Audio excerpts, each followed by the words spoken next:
Mrs. Dursley of number 4 Privet Drive were proud to say that they were perfectly normal. Thank you very much. These words opened the journey filled with magic, discovery, and adventure. But for me, they opened up a door to a world where the ordinary transformed into the extraordinary, where the mundane became a canvas for imagination.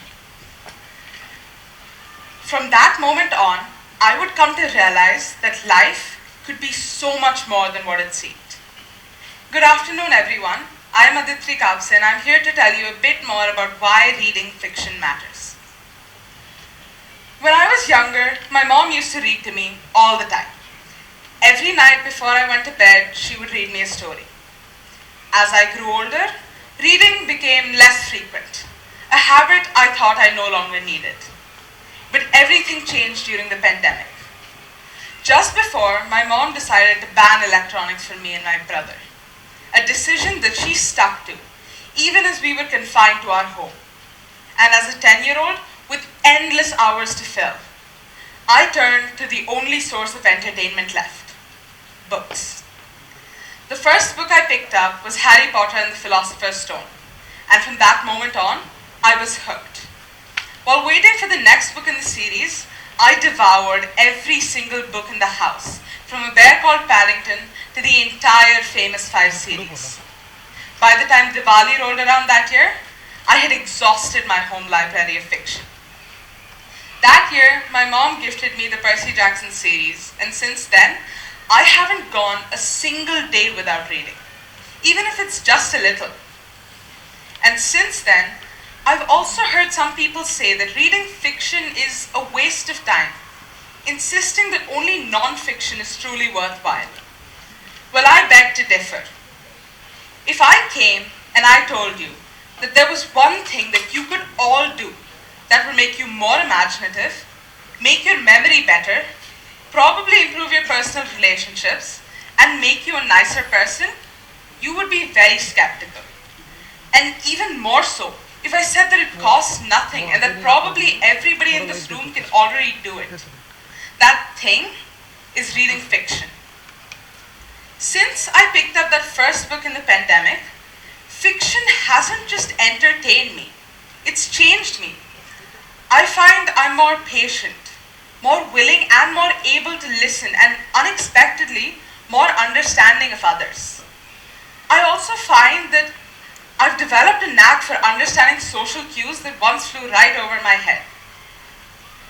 Around the same time that I picked up reading, I went through this phase where I desperately wanted to be someone else. I didn't dislike myself, I just couldn't help but think how much more interesting life could be if I could be someone else, if only for a day. And I remember sitting on my bed and I was reading a book that I just recently picked up.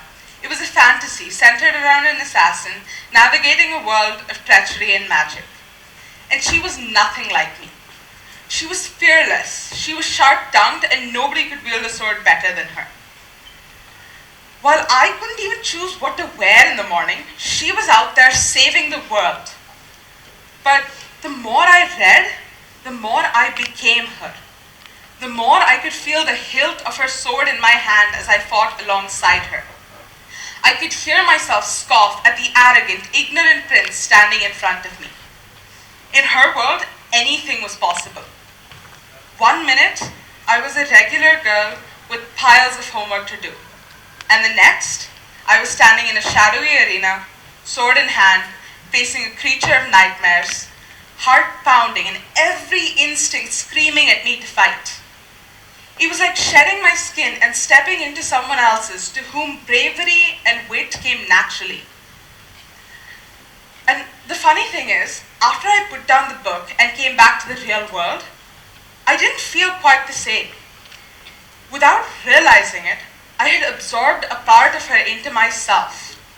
And I never felt like I lost any of myself in the process either. In our practical world, in a world that is obsessed with practical knowledge, it is very easy to dismiss the effect of fiction. But if the past 4 years have taught me anything, it's that the effect of just reading stories is just as, if not more important. Fiction allows us to step into another person's shoes, to shed the routine, and to see the world through their eyes. Books haven't just stretched my imagination either, they've set it on fire. I find myself imagining entire worlds from a single story, reimagining the books I've read, reimagining what could or could have been, imagining a world where my favorite characters are still alive and I am with them. This is the power of fiction, the power of stories. It's the ability to imagine, to dream, and to feel just as we did when we were children, with our hearts open and our minds unbound.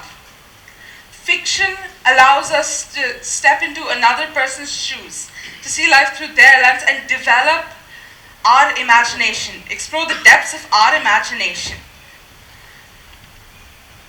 To wrap things up, let me just say that reading fiction isn't merely a hobby.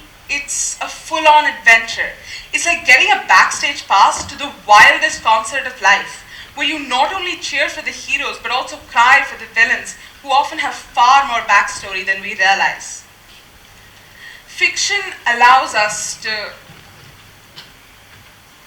Through these pages, I've entered magical realms, I've battled dragons, I've fought epic wars, all while learning to navigate my own world a little better. In the end, it's not about the stories that we read, but about the lives that we live through them, with the characters that we love and adore. Thank you.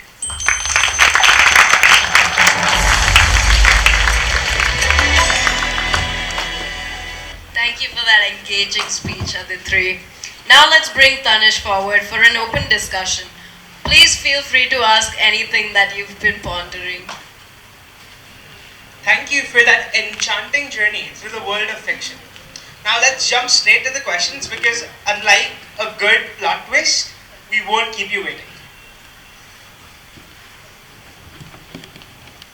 Yes. Do we have any questions from parents? We haven't had a question from the parents yet. Any questions from the parents? Okay, then we'll take your question.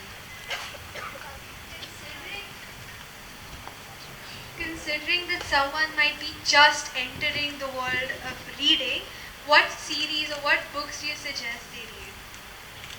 So I know I said I started with Harry Potter, but it's a bit complicated and it can easily bore you, so I wouldn't suggest starting with that.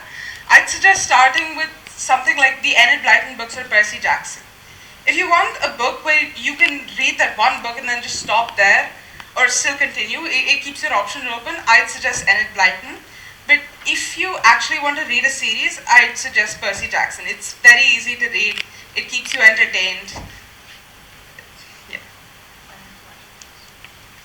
Okay, well, thank you very much for that talk. You really showed us how we can escape reality, enter a fictional world, and in fact use it to improve our reality.